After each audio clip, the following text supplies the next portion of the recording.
Hey guys, what's up? Welcome back here to today's edition of the Fishing Teacher, and really appreciate you guys coming by the channel to check today's video out. And guys, today we're going to be talking about how stiff or how soft of a rod action you need to have. All the way from the tip all the way down to the butt, as far as how it bends, the parabolic bend, just how stiff or how soft of an action you need to have based upon the lures that you're using.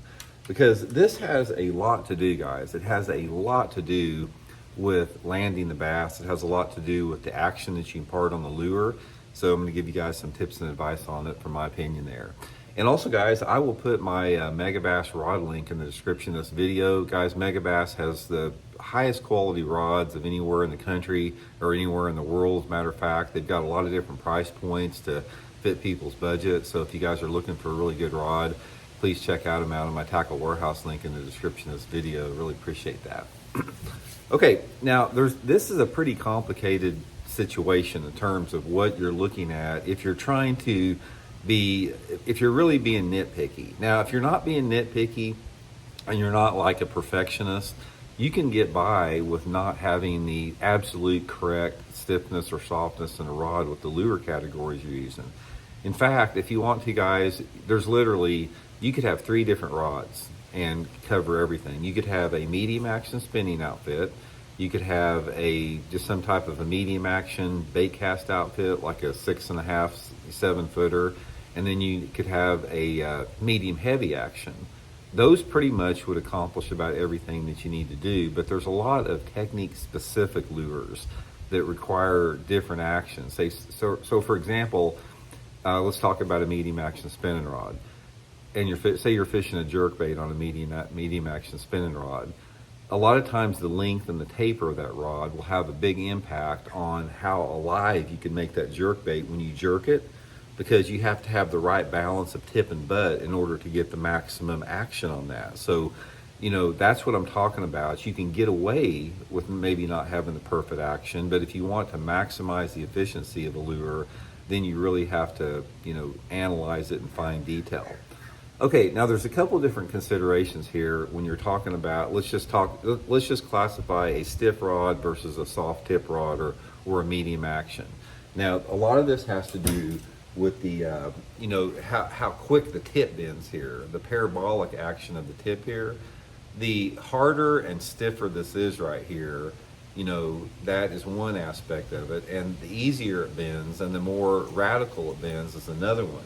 Now, based upon your lure, you need a little bit of both. Say, for example, if you're fishing a single hook lure where you really need to drive that hook into the fish, like a jig or a spinnerbait, something like that, a lot of times you're going to need more force. You're going to need a stiffer rod tip on there in order to do that. But if you're fishing like a crankbait or something, where that fish comes up and inhales that crankbait, a lot of times you want a little bit of a hesitation in there, and that soft tip will bend when that fish bites the lure, allowing for that lure to get a little bit faster in there. So a lot of it has to do if your lure is stationary in the bottom and you're setting the hook on a stationary bait, or if the bait is moving along the water column and the fish grabs it as you're moving it.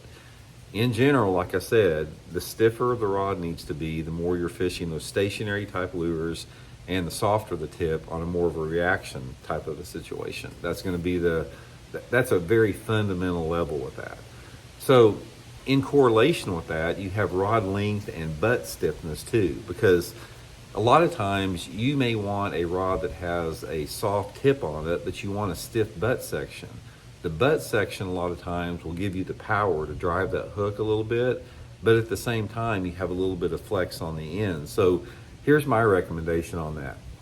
You want what I consider a medium tip, which some people call it a soft tip, a medium action rod, a medium tip rod for like crankbaits, jerk baits. Some top water lures are going to be effective with that. Those are going to be the primary ones. Now, the softer the tip needs to be is based upon the diameter of the hook. If you have a very small diameter hook on a jerk bait or a crankbait, the rod needs to be pretty soft because you don't need a lot of force to penetrate that. So if you're using a larger diameter treble hook, it needs to be a little bit stiffer. Let me give you a good example.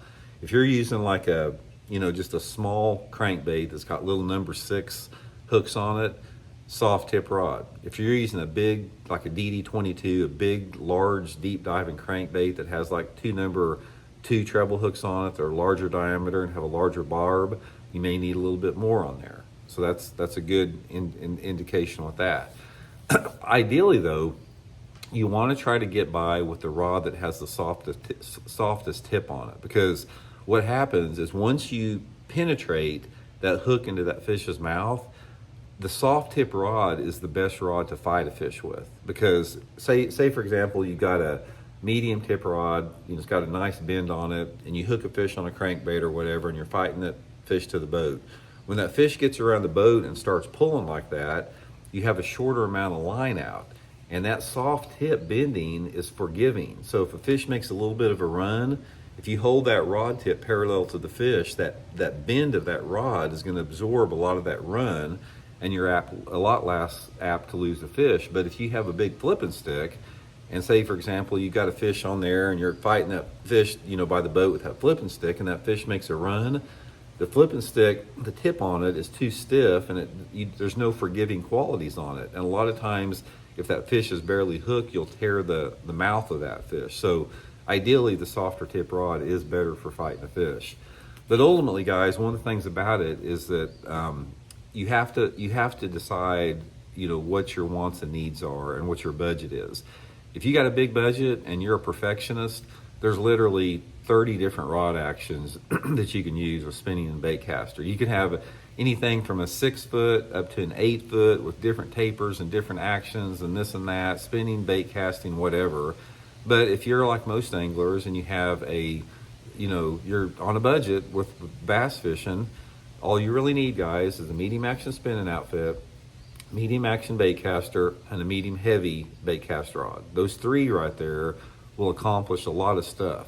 Now, one of the things you can do with that is if you don't have a big selection of different type of actions to throw with all your different lures you throw, get really good at fighting the fish and get good at back reeling, get good at thumb barring. Because if you know how to thumb bar a reel or back reel a spinning reel, you can get by with a little bit stiffer rod and still not lose those fish by learning how to back reel and thumb bar a reel. But if you rely on a drag on a spinning outfit or a bait caster, you're not going to be as good with that, and you're going to continue to lose fish. So that's just a few of the considerations with that. Overall though, guys, like I said, it's just what's comfortable. A rod and reel combination is like a set of golf clubs. It's what feels comfortable to you. Everybody has different hand sizes. Everybody's arms are different lengths. Everybody's heights are different. So the length and the action of the rod a lot of times, is adaptable to your own body style and your own body type with that. So, guys, hope those tips help out, and we'll talk later. See you.